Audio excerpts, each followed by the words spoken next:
Hello mga kapolitika, magandang araw muli sa inyo at maraming salamat sa pagtutunghay at pakikinig dito sa aking YouTube channel.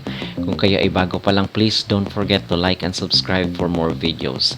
Ang ating pag-uusapan sa ngayon mga kapolitika ay itong issue ni Amy Marcos, kasi sinabi dito sa interview ni Salvador Panelo sa isang dating reporter ng GMA Network na si Michael Fahatin.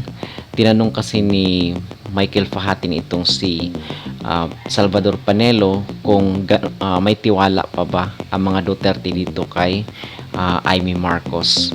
At alam naman natin na hindi dumalo itong si Amy Marcos dito sa rally sa Cebu na inorganize ni former President Rodrigo Roa Duterte, mga kapolitika. Okay, so pag-usapan na natin yan doon sa previous video natin. Now, tinanong itong si Salvador Panelo kung may tiwala pa ba ang mga Duterte dito kay Amy Marcos. At diretsang sinabi ni Salvador Panelo na hindi na ganoon kasulid ang tiwala ng mga Duterte dito kay Amy Marcos, kasi alam naman natin itong issue ni Bongbong Marcos at sa previous administration, kasi maraming mga issue itong si Bongbong Marcos or maraming mga pulisiya na kung saan ay taliwas dito sa mga ipinangako dati ng unit team. Okay, so naapektuhan na rin ang relasyon ni Amy Marcos dito sa former President Rodrigo Roa Duterte at even sa mga anak nito, mga kapolitika. Now, nung tinanong si Salvador Panelo dito sa isang interview, ang sabi niya is hindi na ganoon kasolid at wala nang tiwala itong mga Duterte kay Amy Marcos. At ang pinaka nakatawag pansin doon sa interview, mga kapolitika, is sinabi ni Salvador Panelo, mga kapolitika, na hindi daw maganda ang karanasan ni Salvador Panelo dito kay Amy Marcos. Nung tinanong ng reporter na babae itong si Salvador Panelo kung ano yon, yung karanasan na yun, is hindi sinabi ni Salvador Panelo, mga kapolitika. Ang sabi niya lang is alam na daw ni Amy Marcos kung ano yun, yung karanasan na yun. So, napag-isip ko, mga kapolitika, na kaya pala hindi na ganoon, hindi na umattend itong si Amy Marcos doon sa rally. At hindi ko na rin masyado nakita na nagsasama itong si Amy Marcos at ang mga Dutertes, and even itong si Sara na kanyang tinawag na BFF. Okay, so hindi natin alam anong mga kaganapan, mga kapolitika, pero yun din ang napapansin ko.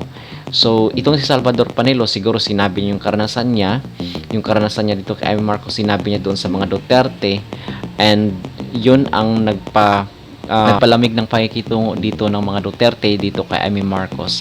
At isang pa, mga kapolitika, is ang gusto siguro ng mga Duterte is mamili itong si Amy Marcos kung sino ba talaga ang kanyang papanigan, itong si Bongbong Marcos ba or itong mga pamilyang Duterte.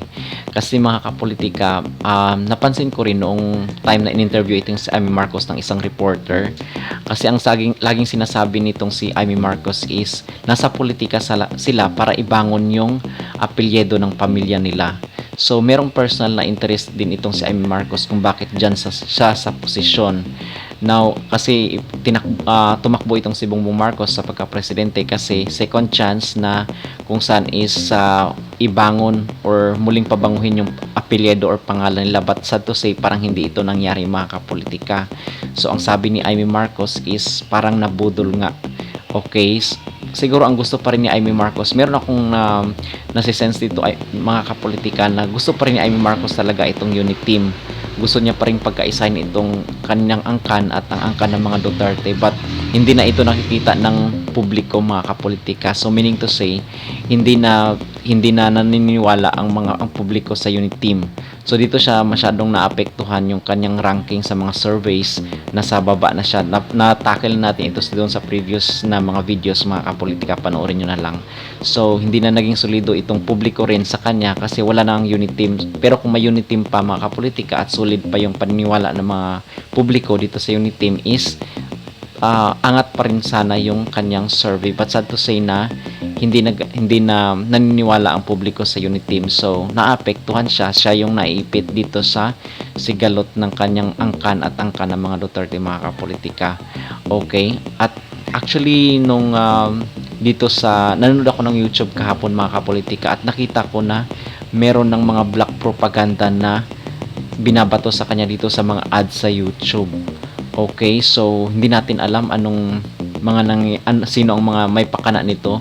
Pero nakita ko mga kapolitika na merong mga ads na sinisira itong si Amy Marcos at itong former President Rodrigo Roa Duterte. So merong mga ads na nakita ko na may mga black propaganda against them.